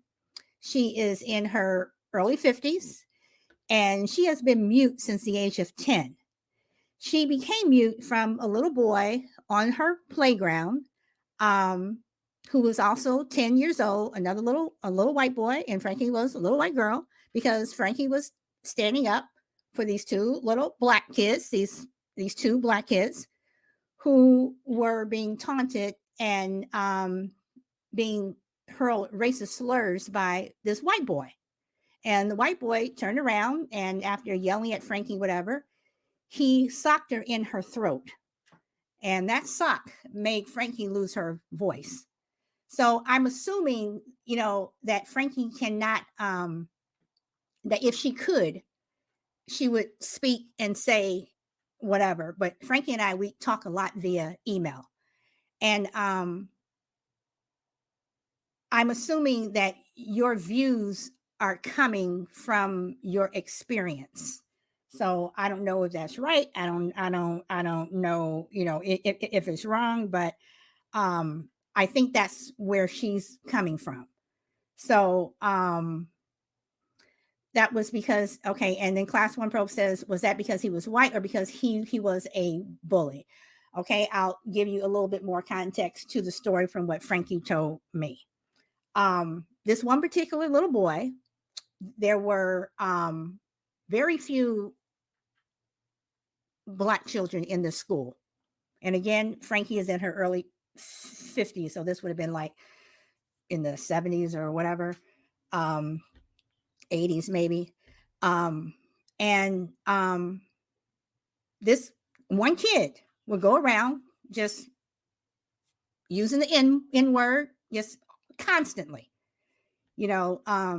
so you say, was it because he was a bully or because he was white? Well, he was a bully who happened to be white, giving racial slurs to Black kids, who socked another white girl in her throat because she was taking up for, Black kids. So he was a racist.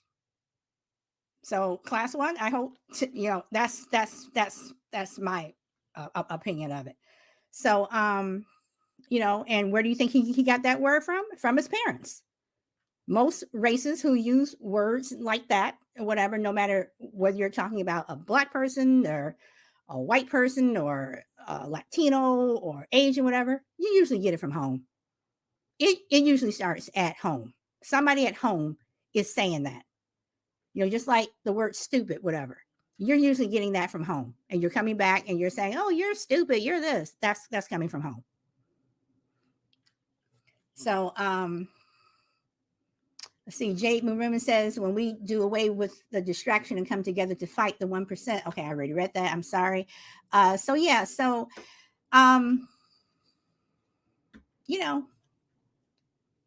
everyone has an opinion, but I was born here.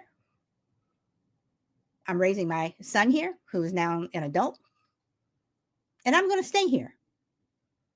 And no matter what people may think or whatever, don't telling me to go back to where I come from. Well, all of us are from someplace else. All of us are. But we're the only race of people who were brought here. We're the only race of people who were told to come, who were made to come here. So I always laugh when people have said to me on many occasions, go back to where you come from.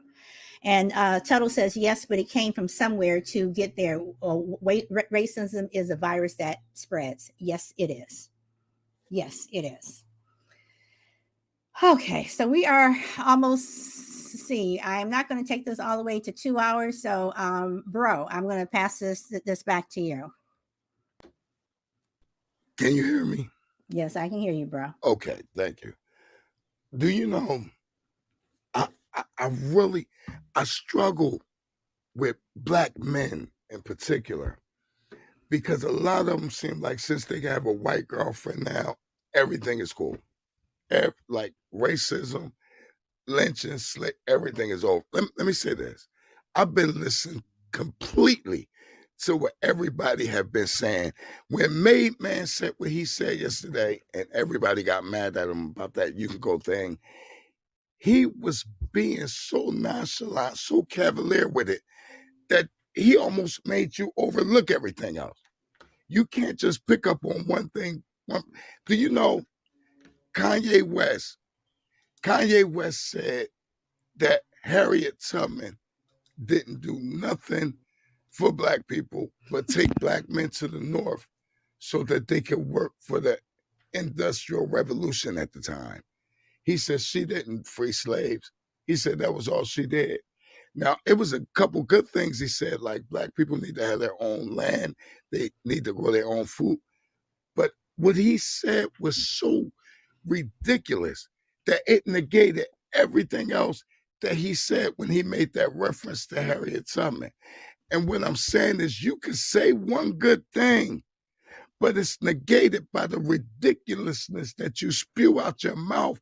And since everybody's on this age thing, it seemed like the further you are away from the 1960s and the civil rights movement and slavery, it seemed like the more relaxed your guard is. And you know what the irony of that is? It's young black men that's being killed by the police. It's young black men and women. And for young black people to think, oh, well, it's over. Those days are gone. Let me first respond to Bahram. The problem that I have with Bahram is that he believes that black people should say nothing about their victimization and oppression unless that make them victims, or that maybe they should just shut up about anything in particular. But you know what the problem with that is? If you come together the way he wants you to come together, you better not say nothing about what you've been through, about what you're going through. Just come through with him, help him fight the elite. And then once they beat the elite, you will still be oppressed because you can't even speak about your past. That's crazy when I hear a black person accept that and say, well, you know, he's a really good guy. That is so crazy. I'm done. You know, and bro, you bring up a good point, because you know, like Chill said, that you may want to say something or listen to what people are saying, but when you say something that's just downright crazy and whacked, it takes away from everything that you were saying before that has context. I mean, again, I'm gonna bring up Bill Cosby again. Don't mean to, but I am. You know, Bill Cosby had the opportunity to leave this earth with a legacy, but because of what he did, that's in the shadows. People are not seeing that first. They're seeing this man went to jail for raping women.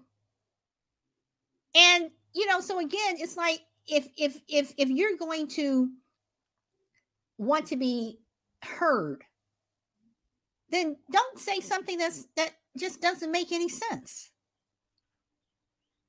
So I'm going to go to Chill. You want to? Okay, cool. Yeah, because I think this is an awesome conversation, and this is how I think this is a perfect example how communication sometimes falls to the slight hairs of communication, like miscommunication, I should say, because by no means I'm definitely I've even spoke to that. So, for instance, what he was about to say, I even spoke to that. He's older, so he has a different vantage point. I spoke to that before he even said it, that he's going to have a different vantage point, and to some degree he confirmed what I thought. He said I'm closer to the 1960s, so the people who are further from it, they lose it. I make no mistake, I don't lose it. But my point is that number one, we can't fight hate with hate. It's difficult. It's going to be a constant circle. So we're going to have to be able to team up on something. But that doesn't necessarily mean that I'm saying that we should forget our past. I also mentioned that, for Ba, or even Made, because the point he was made, first of all, I felt like he was talking about complaining initially. The complaining. And that was the part that kind of gets convoluted, because is it complaining or is it just keeping, or the reminders? Just because you mentioned something like, our past, doesn't necessarily mean you complain. You letting other people know who didn't know why we have a chip on our shoulder. And I addressed that earlier.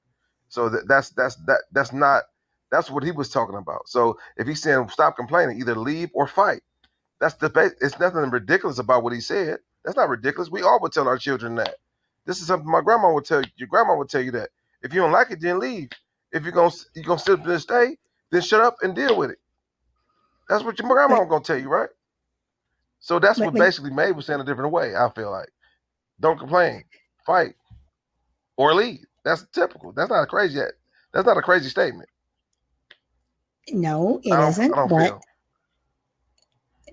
I mean, that's normal. No. That's just two options. He was just basically stating the obvious. To be honest, it's matter of fact, it's a pretty just. I mean, just that's glaring. That's of course we know that.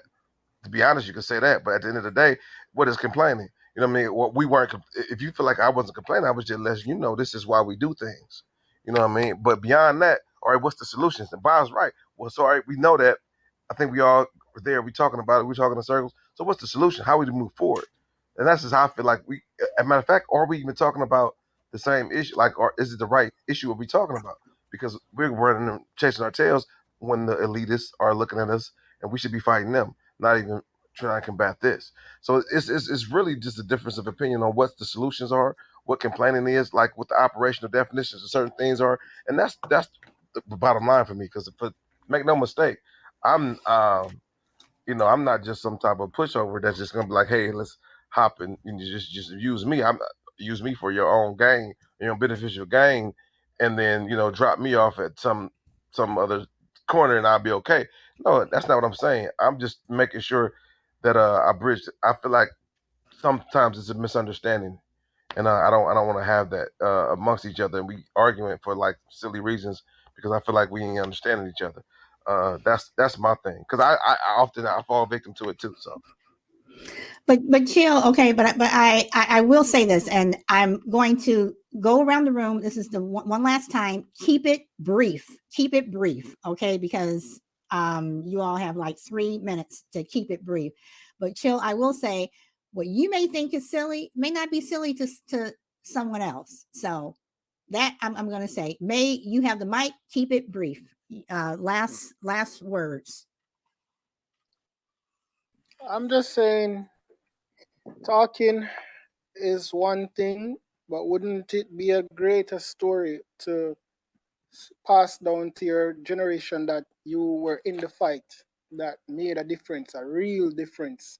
You made you gained that level of accomplishment to put aside the talking, knuckle up action, and you achieved or you started it, and your generation finished it, and your ancestors can be, yes, we feel redeemed, and we can move forward as a generation, as people.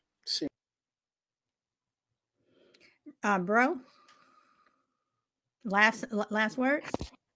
I just think that most of us need to speak from a factual place rather than just speaking our opinions.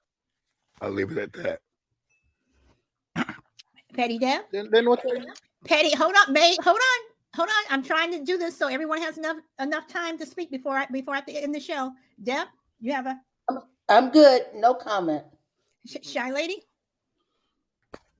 Yeah, I just want to say that real briefly. Everyone's talking about a solution, put up or shut up and all that. We had a black president that was in the country, in the United States for 2 terms.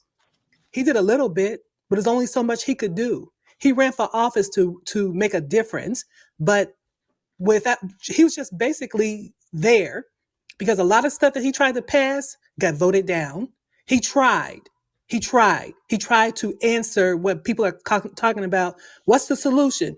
Well, he put Eric Holder in office to try and make some changes with all the prison systems, with the young black men going to prison. He tried to do some things with that. They shut that down. Real briefly, Harold Washington, our mayor of Chicago. For those of you who are from Chicago, Mayor Harold Washington was elected first time ever in Black history in Chicago as mayor. He tried and he tried and he tried to change some things, to affect to bring solutions. But what happened? Everything that he tried to bring forth was torn down. He had no power, and then he died before he could even try to get a second term. So that's all I have to say. Chill.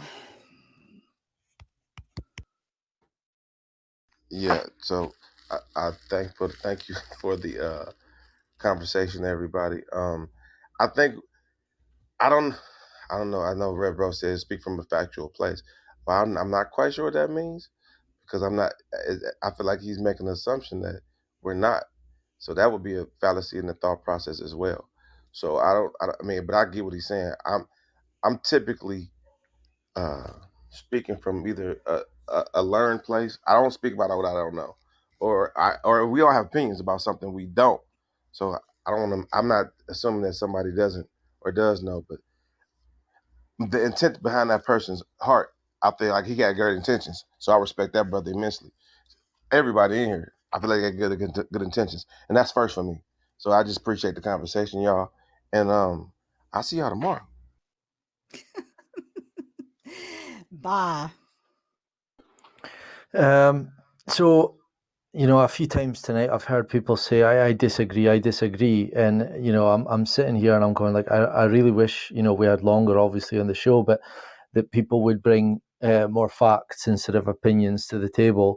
Like for instance, I've threw in a fact there about the average yearly income in America, where Indian Americans earn $110,000 a year, Pakistani Americans are 83, Filipino 83, Taiwanese Americans 81, Lebanese 76, Sri Lankan 73, Chinese 72, Iranian 72, whites 68. So I just want to know, like in regards to earnings money wise, where the privilege is there, and then in relation to what Bro's comment was, where he said that I want people to shut up and or put up or shut up. That's not what I'm saying. What I'm saying is I offer that advice is to all people, not just black people, where I think it would be better if we all, dug deep and worked hard and went for our goals, went for our dreams. Barack Obama was president. I can't actually remember the one that Shy Lady was referring to, but you can be whatever you want to be. So I would often say, like, my advice is to not live that, your live the life that your ancestors had. Make your own destiny, do what you want. And to me, if anyone's got an offense to that comment, then I would seriously, have a look at yourself. If you take offense to that comment, then what are you doing? It's what everyone's told. Some people grasp it, some people sit and feel sorry for themselves. And I know when it comes to the race argument, it's a very triggering comment to say. But when it comes to like a disability or someone that's fat or someone that's short or someone that's tall, it's fine. But when it comes to race, it's very triggering. And I want to remove that from the conversation. I'd rather just have an open conversation. And I hope I'm taken well. And yeah, I appreciate having the time to talk about this. Oh, okay. So this has been a conversation, and I'm glad it was not what happened yesterday. And yesterday's show was posted. I did post it. Class one, thank you. It's nice we can talk about this first podcast I found on the web where I've seen such an open discussion. Seriously, again, I don't agree with everybody on the panel. I don't agree with some things that are in the chat, whatever, but an opinion is not always a fact. For me, a lot of the things that I say come from personal experience, things that have hit me on a personal and an emotional side, and you cannot take that from me. This is the life that I have. Things happen to me, things happen to my husband, things happen, to my son. My son, and some of you all have heard this before, my son, he's had his license since he was 16 and a half. He's now 22. He refuses to drive. We're now in 2022. My son has not driven in 3 years because he's afraid of being pulled over by the cops. He sees what's going on TV and what have you, and he is literally terrified. I don't want him driving like that, because then he will get pulled over because he'll do something that he didn't mean to do, or cause an accident or something, because he's so worried, and so stressed, so stressed out. So this is the life, so that's not, so you can't come and tell my son that he shouldn't think like that or whatever, because that's just how he feels. And it's something that we have to work on, hopefully soon, because I'm tired of driving him everywhere. But, but everyone has a story. Everyone has experiences that happen to them and don't happen to others. So, for me, I'm someone, who, for some things, I take them to heart and I don't forget them. For others, they may say, okay, it's not a big deal, just forget about it. For some people, like Frankie, things happen to them where it impacts their entire life. How would Frankie's life be different if she were able to talk? So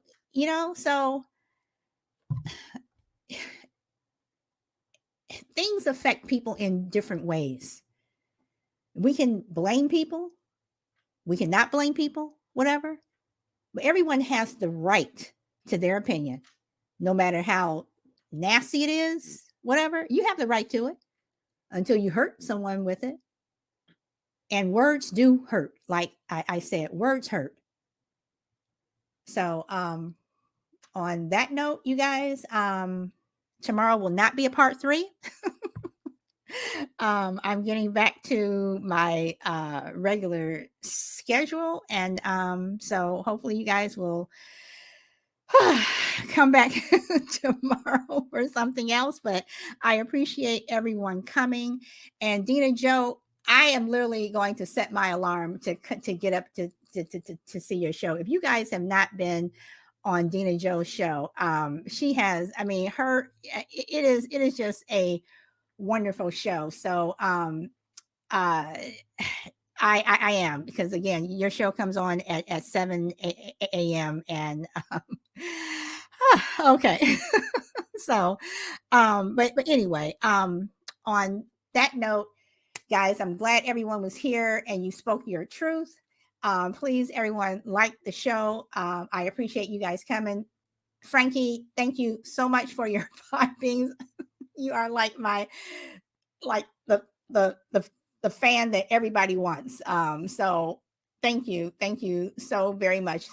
Frankie, you're up to 32,051 likes for my show. Thank you so much. And I know that some of your friends who are there with you, I know you all pitch in to buy these pot beans and stuff. So thank you, and thank you to them. So on that note, everyone, and Rev, could you please send me an email, because Bahram and I really want to talk to you. So please send me an email, please. Okay, everyone, I'm finished. Speak your truth, go where the wind takes you, and I hope to see you tomorrow. Bye. Rev, yes. I think, is it possible for you to make like a Discord channel? I don't like the Discord. I was on it and I got off it. So I am not on Discord. If you want to send me the email or the Instagram thing back, you can send it to Solid Blue Sister. But I did not get whatever you sent me. I don't know what name you sent it under, but I do not have it.